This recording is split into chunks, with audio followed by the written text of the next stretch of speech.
I'd like to read aloud an excerpt from This Way Comes by Ray Bradbury, for two reasons mainly. Because I think this particular chapter exemplifies Bradbury's mastery of being able to describe that beautiful October season, but also because there's a very touching scene between father and son that I can definitely relate to. I have a very close relationship with my father, and I remember that the first time I read this chapter, it was very touching. In fact, the first time I read this book, it really spoke to me. But much ado. Something Wicked This Way Comes, chapter 28. The night was sweet with a dust of autumn leaves that smelled as if the fine sands of ancient Egypt were drifting to dunes beyond the town. How come, thought Will, at a time like this I can even think of 4,000 years of dust of ancient people sliding around the world, and me sad because no one notices except me and Dad here maybe, and even us not telling each other. It was indeed a time between. One second their thoughts all brambled Airedale, the next all silken slumbering cat. It was a time to go to bed, yet still they lingered reluctant as boys to give over and wander in wide circles to pillow and night thoughts. It was a time to say much but not at all. It was a time after the first discoveries but not last ones. It was wanting to know everything and wanting to know nothing. It was the new sweetness of men starting to talk as they must talk. It was the possible bitterness of revelation.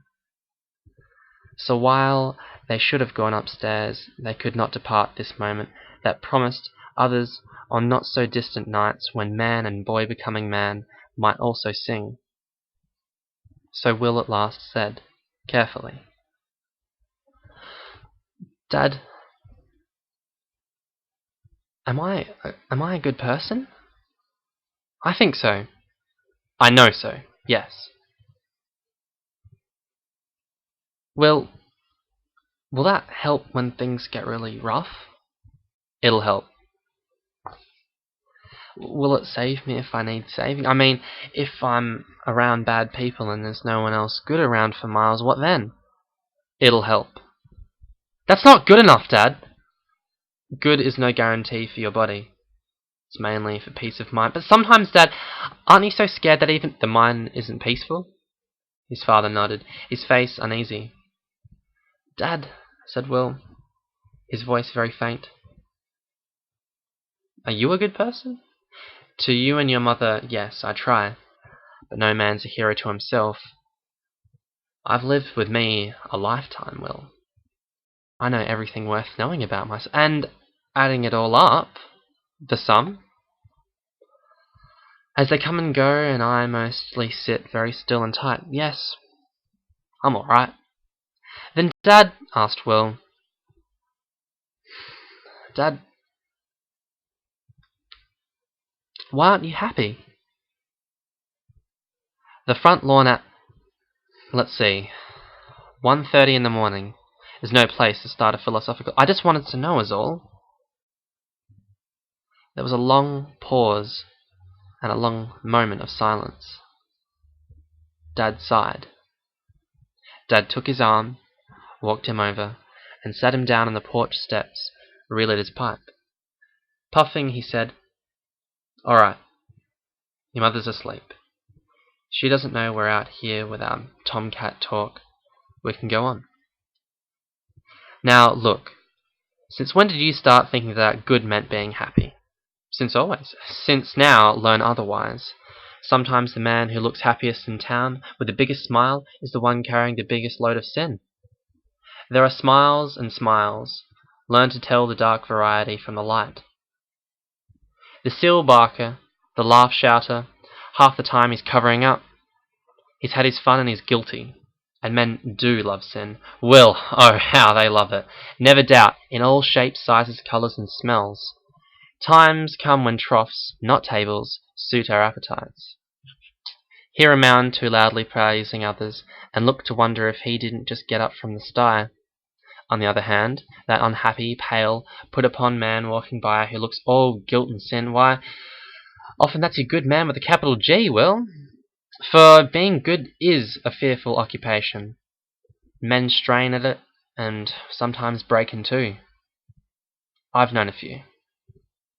You work twice as hard to be a farmer as to be his hog. I suppose thinking about trying to be good makes the crack run up the wall, not one. A man with high standards, too.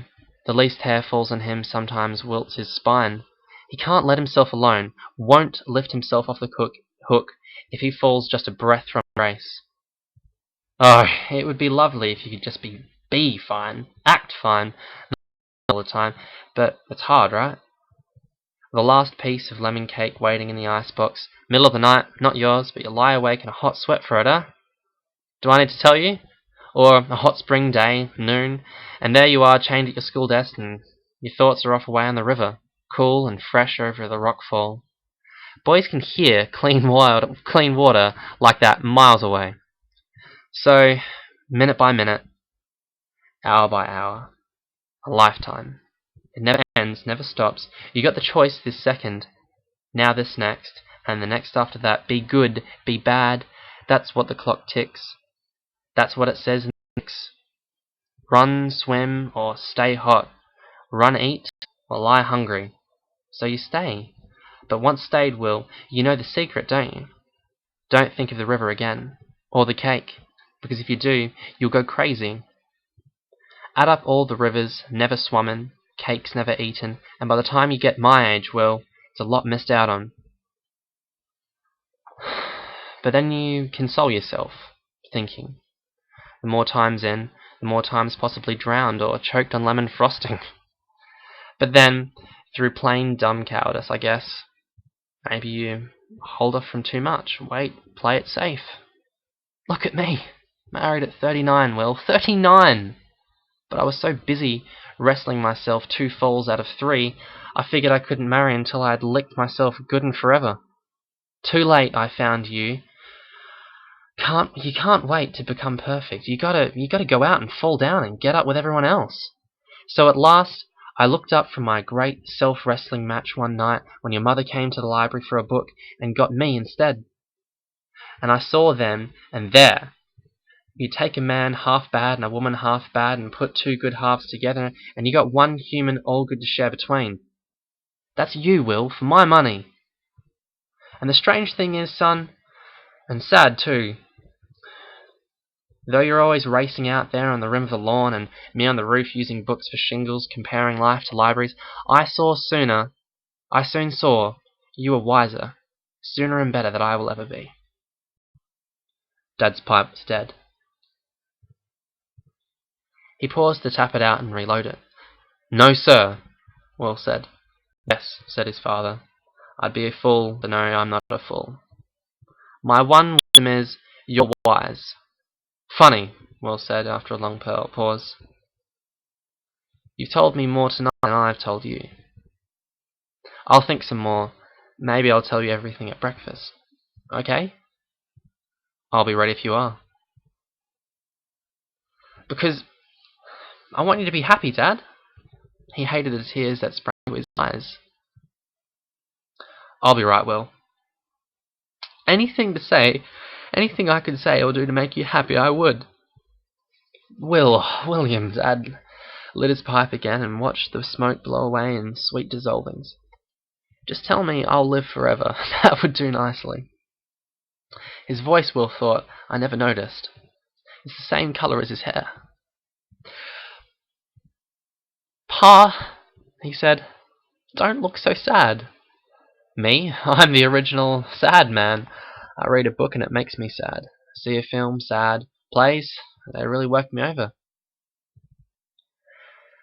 Is there anything, said Will, that doesn't make you sad? One thing. Death. Boy, Will started, I should think that would. No, said the man with the voice to match his hair. Death makes everything else sad, but death itself only scares. If there wasn't death, all other things wouldn't get tainted. And Will thought, Here comes the carnival. Death like a rattle in one hand, life like candy in the other. Shake one to scare you, offer one to make your mouth water. Here comes the sideshow, both hands full. He jumped to his feet. Dad, oh, listen, you live forever, believe me, or your son. Sure, you were sick a few years ago, but that's over. Sure, you're 54, but that's young. And another thing. Yes, Willie? His father waited for him. He swayed. He bit his lips, then blurted out, "Don't go near the carnival." "Strange," said his father. "That's what I was going to tell you. I wouldn't go back to that place for $1 billion. But," Will thought, "that won't stop the carnival searching the town to visit me." "Promise, Dad?" "Why don't you want me to go there, Will?" "That's one of the things I'll tell tomorrow, or next week, or next year. You just gotta trust me, Dad." "I do, son." Dad took his hand. "It's a promise." As if at a signal, both turned to the house. The time was up, the hour was late. Enough had been said. They properly sensed they must go. "The way you came out," said Dad, "is the way you go in." Will walked silently to touch the iron rungs hidden under the rustling ivy. "Dad, you won't pull these off?" Dad probed one with his fingers. "Some day, when you're tired of them, you'll take them off yourself." "I'll never be tired of them." "Is that how it seems?" "Yes. Someone your age, you figure you'll never get tired of anything." "All right, son, up you go." He saw how his father looked up along the ivy and the hidden path. "You want to come up this way too?" "No, no," his father said quickly. "Because," said Will, "you're welcome." "That's all right, go on." But still he looked at the ivy stirring in the dark morning light. Will sprang up, grabbed the first, the second, the third rungs and looked down. From just that distance, Dad looked as if he was shrinking, there on the ground. Somehow, he didn't want to leave him behind, there in the night, like someone ditched by someone else. One hand up to move, but not moving. "Dad," he whispered, "you ain't got the stuff." "Who says?" cried Dad's mouth silently. And he jumped. And laughing without sound, the boy, the man, swung up the side of the house, unceasingly, hand over hand, foot after foot. He heard Dad slip, scrabble, grab. Hold tight, he thought. "Ah!" The man breathed hard. Eyes tight, Will prayed hard. Hold. There. Now! The old man gusted out, sucked in, swore in a fierce whisper, then climbed again. Will opened his eyes and climbed, and the rest was smooth. High, higher, fine, sweet, wondrous, done! They swung in and sat upon the sill, same size, same weight, coloured same by the stars, and sat embraced once more with the grand fine exhaustion, gasping on huge engulped laughs which swept their bones together, and for fear of waking God, country, wife, mum, and hell, they snug clapped hands to each other's mouths, vibrant, warm hilarity fountained there, and sat one instant longer, eyes bright with each other and wet with love. Then, with a last strong clasp, Dad was gone. The bedroom door shut. Drunk on the night's long doings, lulled away from fear toward better, grander things found in Dad, Will slung off limp fallen clothes with tipsy arms and delightfully aching legs, and with a fall of timber chopped himself to sleep.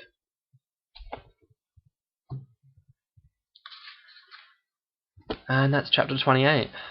I know I made a few mistakes in that one, and probably my reading's not terribly good, but as I said before, it's just such a beautiful chapter, and Bradbury is really a master of his language, isn't he? Well, I hope you enjoyed it, and if you got this far, 14 minutes and 20 seconds, I applaud you.